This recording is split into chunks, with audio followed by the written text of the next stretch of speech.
오늘 소개해드릴 작업은 2006년도에 제가 독일에서 룬투강이란 전시회에서 선보였던 작품입니다. 룬투강이라는 거 우리나라 식대로는 교내 미전입니다. 거기에서 이제 평소에는 잘 주의를 기울이지 않는 공간에다 전시를 했죠. 그 공간은 펠클링엔이라는 작은 소도시에 있는 제철소 100년이 넘은 건물이 구조물이고요. 세계문화유산으로 지정돼서 보존되면서 여러가지 문화예술 이벤트들이 다양하게 벌어지는 곳입니다. 수공방길 정도 되는 그런 곳에 저희 실기실이 있었죠. 그 실기실에 딸린 작은 사무공간입니다. 그곳을 작업 발표 공간으로 선정을 했고요. 그 사무공간에 입구를 바라볼 수밖에 없어요. 그 공간을 들어서면. 그래서 이렇게 보이게 되죠. 예. 그러면은 이 사무 공간에 문이 이렇게 있는데 이것을 보는 관찰자는 그 입구에 들어서자마자 이 광경을 보게 되죠. 그리고 그 내부의 모습이 그 문을 통해서 보입니다. 그 내부의 모습은 아주 깔끔하게 새로 지은 건물 같은 모습입니다. 네. 흔적 하나 없죠. 예. 그래서 그 공간으로, 그 내부 공간으로 접근하게 되면은, 관객이 접근하게 될수록 이 중간에 있는 이 문, 이걸 살롱문이라고 합니다. 이 살롱문으로 접근할수록 그 관객의 시야는 가려지게 됩니다.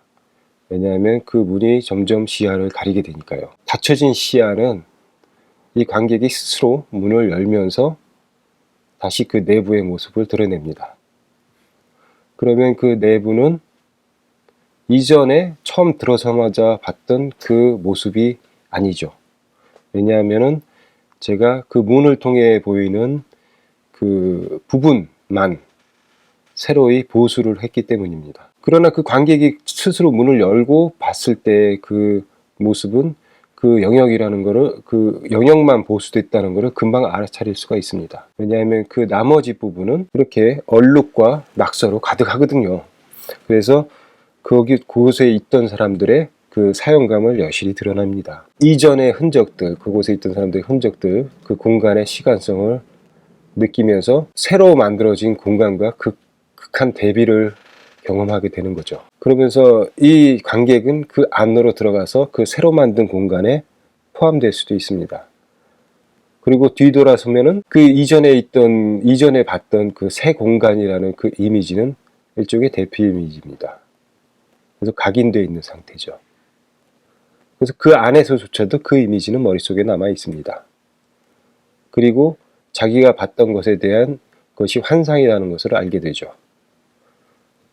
그러면은 그 안에서 그 이미지를 갖고 있는 자신에 대해서 볼 수 있습니다. 위치가 이동했음에도 불구하고 그 환상에 대해서 실망을 하거나 아니면은 놀랬음에도 불구하고 그 이미지는 여전히 머릿속에 남아 있기 때문이죠. 이전에 봤던 것이 다르고 이후에 봤던 것이 다름에도 불구하고 그걸 봤던 사람은 자기 자신이다 라는 생각을 하게 되는 거죠. 거기서 더 부각되는 것은 본다는 자신이 됩니다. 시간성들은 과거와 현재는 중첩돼서 서로 섞이게 되죠. 예. 그러면서 어떤 새로운 자각이 일어나게 됩니다. 가장 중요하게는 그 응시라는 작용이 일어난다는 거죠. 무엇을 본다, 무엇을 남긴다, 그걸 가지고 이동한다. 오해라는 각성도 함께 가지게 된다. 그랬을 때 그 모든 것이 총체적으로 가르치는 것은 나다. 내가 지금 그것을 어떻게 받아들이는 것이냐라는 문제가 가장 종국적으로 남게 되는 것이죠. 여기서 또 한 가지 제가 굉장히 고민했던 부분이 그 중간에 있는 문, 저에게는 어떤 오해를 유발시키는 장치이죠. 일부분으로 한정시키기 위해 제가 정한 작업의 범위인 것입니다. 우리가 항상 가지고 있어서 간과해 버릴 수 있는 일상적인 행위와 연결되지 않을까. 그런 것이라면은 호흡이 있겠고 어떤 몸에 관한 것이 있겠죠. 우리가 항상 지니고 있어서 눈에 들어오진 않죠. 예. 하지만 그런 작용도 함께 가지고 있는 것이 아닌가. 예. 그래서 자주 제가 작업을 하는 과정에서는 그러한 몸의 작용을 대입시키고 그것을 척도로 작업을 발전시켜 나가기도 합니다. 그랬을 때 이 작용, 그러니까 이전에 봤던 어떤 것, 그것이 머릿속에 남아있는다는 것은 어떤 첫인상이자 강렬한 이미지죠. 그리고 그것은 그 주변부들을 많은 디테일들을 포함하고 있습니다. 이후의 작용 또한 어떤 각성이라고 저는 하는데 그 오해를 자각하는 자신, 그 이전과 이후는 사실 확연하게 다른 나입니다. 그 작용들이 굉장히 순간적으로 짧고 얇은 것을 통해서 내 망막 속에 들어오듯이 변화를 일으키는 것이 아닌가. 그래서 작업에 반영하려고 했고요. 그것은 우리가 좌우를 가지고 있듯이 어떤 대립되는 본질들의 어떤 대립되는 것들 사이에 균형 잡힌 그 사이에서 순간적으로 일어나는 것들, 그런 변화들, 그런 각성들이 아닐까라는 생각을 했습니다. 그래서 좌우라든지 어떤 그런 순환이라든지 운동이라든지 이동 이런 것들에 대해서 많이 고민을 했던 시기였습니다. 제 작업의 중요한 장치라고 생각했던 것이 그 영역, 문을 통해서 봤던 그 영역입니다. 그 영역은 사실 제가 보수 작업을 했던 거죠. 그러니까 오래된 흔적들을 지우고 칠로 칠하고 그리고 지저분한 얼룩들이 있었던 창은 깨끗이 닦고 그 온수기도 그거에 맞는 칠로 깨끗이 지우고 그리고 세면기도 그렇고 타일도 다시 갈았습니다. 그리고 바닥도 깨끗이 닦고요. 그러니까 이것은 새로 만들어졌다, 새로 되었다 라는 의미를 전달하고자 노력했습니다. 그러니까 거기에 더해서 전형적인 방법들을 쓴 거죠. 어떤 사물이 가진 흔적들, 그 시간성이 보이는 그 흔적들을 초기화하는 행위로서 하게 된 거죠. 극한 대비를 이루기 위해서였습니다. 그리고 그 공간이 오래된 만큼 그 대비는 더 강렬하겠죠. 일상적으로도 지나온 시점으로 돌아가는 건 너무나 어렵기 때문에 그런 강한 대비가 아니면은 그런 지나간 시점으로의 도약은 불가능하다는 생각이 들었었습니다. 저 같은 경우 드로잉을 이렇게 배치합니다. 순차적이지 않게 보는 사람에 따라서 좌에서 우로 읽느냐 우에서 좌로 보느냐에 따라서 다른 맥락으로도 받아들일 수 있게끔 평이하게 배치를 합니다. 그리고 이 작업 같은 경우가 제가 꿈을 꾼 건데요. 그러니까 독일어는 불릭이라고 하는데 어떤 순간적으로 내 눈 망막 속에 비춰지는 것, 이것이 어떻게 기억으로 남게 되느냐, 내가 옮기는 어디든 그것이 따라가게 될 것인가, 그리고 소실될 것은 무엇인가라는 걸 고민하다 보니까 첫인상의 것이 아닌가라는 생각도 좀 들게 됐습니다. 그래서 만약 내가 어떤 사람에 대해서 호감을 갖고 마음에 들게 된다면 내 안에 들어오게 되고 그것을 내가 운반하는 운반자가 아닐까라는 생각을 하게 돼서 이런 그림을 그리게 된 거죠. 예. 원래 건축에도 그런 작용이 있지 않을까라는 추측을 제 나름대로 했습니다. 그러다 보니까 창문이 다르게 보였습니다.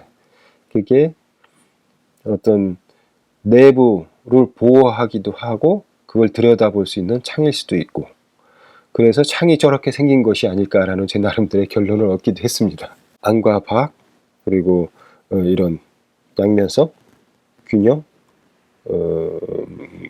흑백, 빨강과 파랑 뭐 이러면서 이런 그 안에 들어간다는 것과 그 바깥에 있는 것에 대해서 고민하게 됐었죠. 예. 거기에다가 이제 보이는 것에 따라서 어떻게 보는 주체에 어떻게 다르게 받아들여질까라는 부분들도 많이 고민하게 되었습니다. 그 내 몸의 작용들이 일어나는 그런 요소들이 어떤 공통점을 가지고 있나. 그거는 압력이다. 뭐 이런 결론에 도달하기도 하고요. 동선에 따라서 들어오는 시야의 것. 그것들이 어떤 보이지 않는 연결점이 되지 않을까라는 생각도 들고, 이런 부분들은 다분히 심리적일 수도 있겠죠. 그 순간적으로 보이는 어떤 그 얇은 통로를 통해서 보게 되는데, 그것이 전과 이유를 완전히 바꿔놓는 그런 작용을 하는, 그것이 호흡일 수도 있고 아니면 분리, 그러니까 보는 것, 안경, 어떤 막의 작용일 수도 있는 것 같고, 그래서 그 서로 다른 요소들을 병치해서 그것에서 또 어떤 내용들을 발견하게 되는가, 그게 제가 주로 하는 작업 방식이고요. 특정 공간을 모델로 해서 이런 식의 작업을 한번 만들어 볼까 구상했던 겁니다. 예. 거기에는 어떤 순환이라는 게 있고 좌우의 변화, 그 사이로 보이는 바깥의 풍경, 픽스하게 되는, 그러니까 고착되게 되는 그런 것들입니다. 그런 것들을 공간에 대비해서 구상을 했고요. 이 작업도 그렇고 어떤 균형에 대해서도, 균형이나 밸런스, 그러니까 좌우의 균형과 밸런스, 그 시각을 통과하는 게 중심이라면은 그 좌우에도 분명히 어떤 균형을 잡아야 되는 어떤 요소들이 있지 않을까라는 것들, 그것이 외적으로 드러나면 옷이 되지 않을까 하는 생각도 했고요. 그러면서 문, 그리고 순환, 여기에서 좀 더 그 갈비뼈라는 느낌, 그리고 보는 것이 이렇게 손을 가려서 여는 느낌들, 이런 것들에 대해 생각하게 됐기 때문에 여기서는 문을 주로 고민을 해봤죠. 그래서 여기에서 나온 게 그 살롱 문입니다. 이 아이디어에서 나온 게. 예.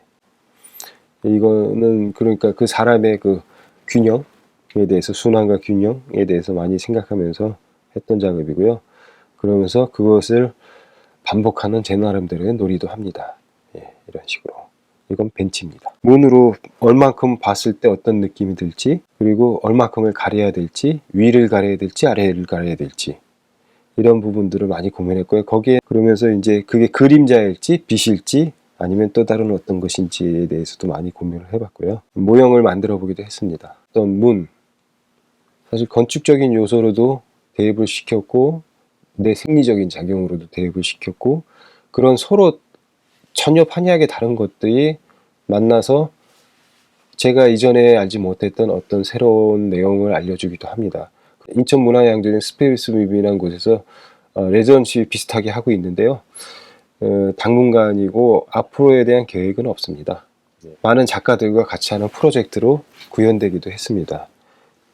그게 작업을 보고 다시 과거의 작업들 해온 것들 보고 그것에 대해서 다시 비평하고 서로 비평하고 더 많은 의미들을 만들어가는, 그러니까 이 작업도 그렇지만 과거의 것이 그냥 머무르는 게 아니라 지금 내가 다시 만들 수도 있는 거기 때문에 작업도 마찬가지라는 생각이 듭니다. 그러니까 작업도 성장해야 되는 거고, 작가가 완성을 한 것으로 끝이 아니라 계속적인 어떤 작업을 통해서 성장해 나가야 된다는 생각을 하게 됐습니다. 그래서 지금까지 작가들과의 커뮤니티 프로젝트를 많이 진행했고요. 지금의 태도를 갖게 된 것 같습니다. 미리 예측하지 않는 태도.